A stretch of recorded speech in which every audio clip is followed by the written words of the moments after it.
ఓ సందర్భంలో ఏం చేశాడంటే, ఈయన ఏదో కొంతమందికి ఏదో ఉపన్యాసం ఇస్తున్నాడు రామ. చేస్తూ ఉంటే ఒక స్వామీజీ ఎవరో వచ్చి కూర్చుని ఈయన ఉపన్యాసం వింటున్నాడు. వింటూ ఉంటే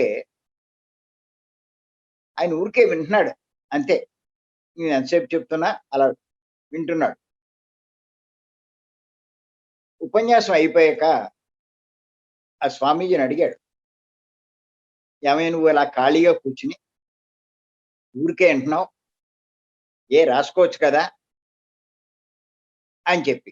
అప్పుడు ఆయనేమన్నాడంటే, "నువ్వు చెప్తున్నావు, కానీ నేను ఎన్నో అనుభవంలోకి తెచ్చుకున్నాను. నేను జీవన్ మరణాలపై అంటే జీవించడం, మరణించడం. దాని మీద నేను ఆధిపత్యం సంపాదించాను." అంటే అప్పుడు రామ అడిగాడు, "ఏం ఆధిపత్యం అప్పుడు అతను ఆ స్వామీజీ ఓ పెద్ద చీమను పట్టరమ్మన్నాడు.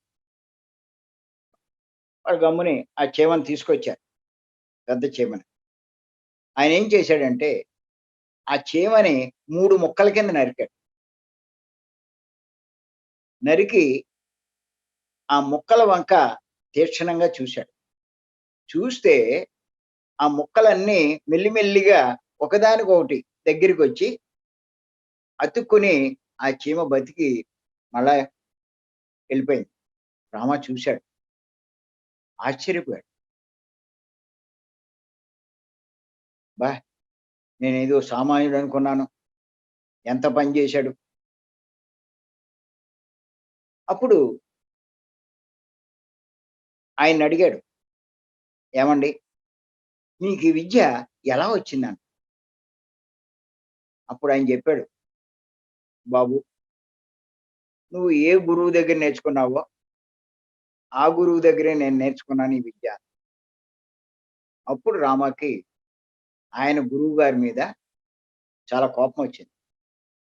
ఇలాంటి విద్య తనకెందుకు నేర్పలేదు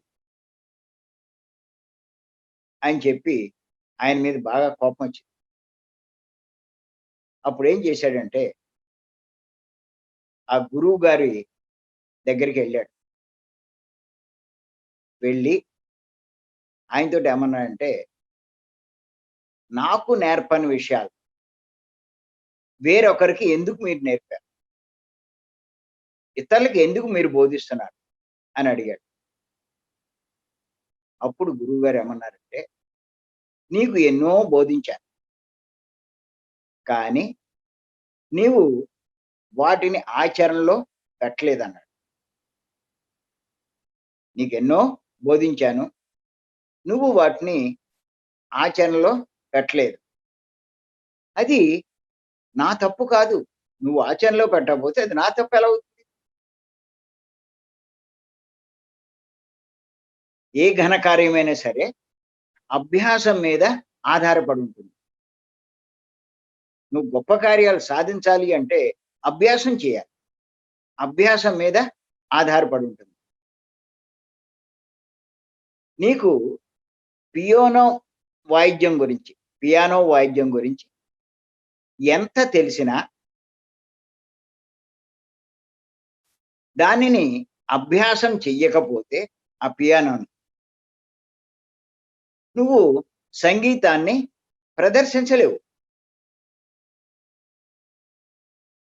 అంచేత అభ్యాసము లేని విద్య నిరర్ధకం అని ఆయన చెప్పారు. అభ్యాసం లేని విద్య నిరర్ధకం అని అన్నారు. తెలుసుకోవడం ఒక విషయ సేకరణ మాత్రమే. ఓ విషయాన్ని నువ్వు తెలుసుకున్నావు, సేకరించావు. తెలుసుకోవడం అన్నది ఒక విషయ సేకరణ మాత్రమే. అభ్యాసం చేస్తే అనుభవం కలుగుతుంది. అదే నిలబడగలిగే విద్య అని చెప్పి ఆయన గురువుగారు చెప్పారు. వశిష్ఠుల వారు చెప్పారు.